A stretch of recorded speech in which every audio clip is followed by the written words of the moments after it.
રાજકોટ બાર એસોસિએશનની ચૂંટણીમાં પ્રમુખ પદ માટે ત્રિપાંખીયો જંગ જામ્યો છે। ચૂંટણીમાં પ્રમુખ સહિત 6 હોદ્દેદાર, એક મહિલા અનામત અને 9 કારોબારી સમિતિના સભ્ય મળી કુલ 16 હોદ્દા માટે ચૂંટણી યોજાઈ છે। સમરસ પેનલના દિલીપ પટેલે જણાવ્યું હતું કે સમરસ પેનલ દ્વારા નવા કોર્ટ બિલ્ડિંગમાં પાયાની સુવિધાઓ પૂર્ણ કરવામાં આવશે। તેમજ સમરસ પેનલના પ્રમુખ પરેશ મારુએ વિજય વિશ્વાસ વ્યક્ત કર્યો હતો। હું તો જો ઘણા ટાઈમથી સમરસ પેનલ સાથે પ્રચાર કરી રહ્યો છું, પણ સમરસ પેનલમાં પરેશભાઈ મારુ એવી વ્યક્તિ છે કે તમામ સિનિયરો રાજકોટના છે એમને સમર્થન કર્યું છે। અને આ વખતે છેલ્લા 2 વખતથી ભારતીય જનતા પાર્ટી એકદમ ચૂંટણીમાં આમાં આવી ગઈ હતી અને લીગલ સેલ પર આવી ગયું હતું, પણ 2 વખત એમને હારનો સામનો કરવો પડ્યો। એટલે અને સામસામા જુઓ તો બધા ભાજપના જ લડતા હોય છે। તમે કોઈ પણ પેનલ કરો તો ભારતીય જનતા પાર્ટીના કાર્યકર્તા સામસામા લડતા હોય છે। એટલે પાર્ટીએ આ વખતે એવું નક્કી કર્યું કે ભાઈ આપણે આ નાની ચૂંટણીમાં પડવું નથી, કારણ કે બે પક્ષ 3 પક્ષ હોય એ બધા ભારતીય જનતા પાર્ટીના કાર્યકરો છે।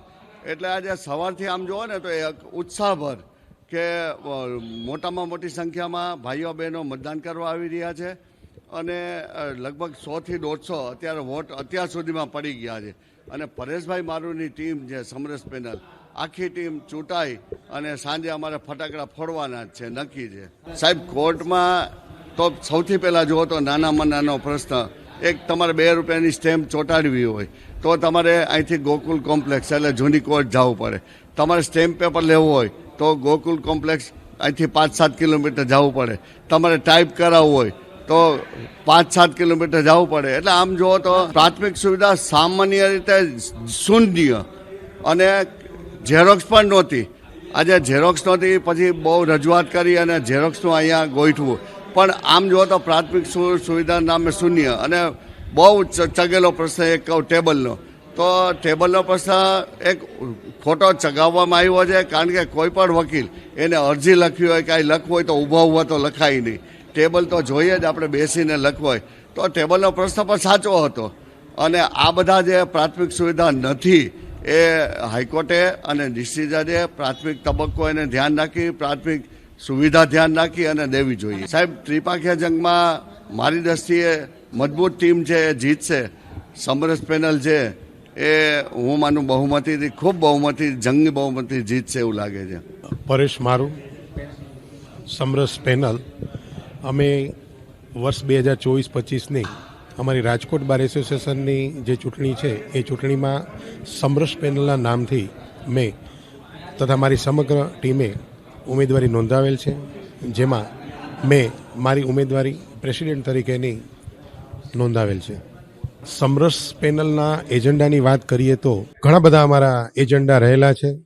એમાંનો પહેલો એજન્ડા જે છે એ નેશનલ લેવલનો એક લીગલ સેમિનાર થાય અને અમારી ફેટર્નિટીને યોગ્ય પ્રેક્ટિકલ જ્ઞાન મળે એ માટેનો એક પ્રયાસ છે, જે રાજકોટ બાર એસોસિએશનને સરકારશ્રી દ્વારા જે જગ્યા ફાળવવામાં આવી અને ગ્રાન્ટ પણ ફાળવવામાં આવી, તો એ સંદર્ભે જે કામગીરી અધૂરી રહી ગઈ છે એમાં રાજકોટ બાર એસોસિએશનનું નવું અને અદ્યતન બિલ્ડિંગ થાય એ પણ અમારો એક ગોલ છે।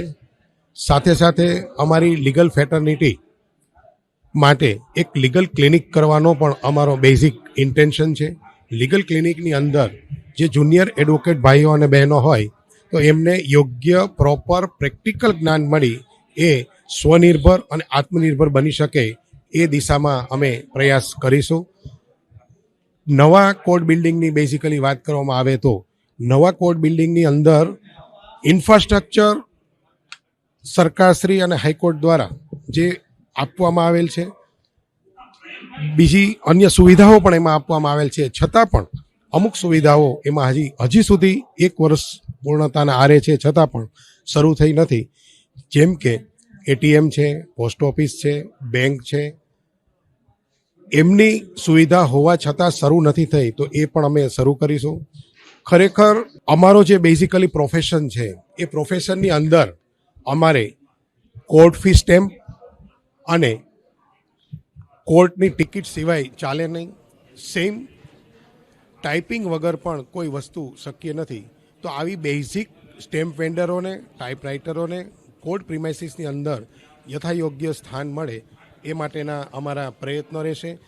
અને નવા કોર્ટ બિલ્ડિંગમાં બેઝિકલી સિટીથી લગભગ 7 થી 8 કિલોમીટર દૂર છે. તો એવા સંજોગોમાં જે ટ્રાન્સપોર્ટેશનની પર્યાપ્ત સુવિધા પણ હજી સુધી પ્રાપ્ત થયેલ નથી. એના કારણે ખરેખર અસીલોએ અને વકીલોએ બધાએ જે ભોગ આપવો પડે છે, તો યોગ્ય ટ્રાન્સપોર્ટેશનની પર્યાપ્ત સુવિધા કોર્ટ ગેટ સુધી થાય એવા પણ અમારા પ્રયત્નો છે.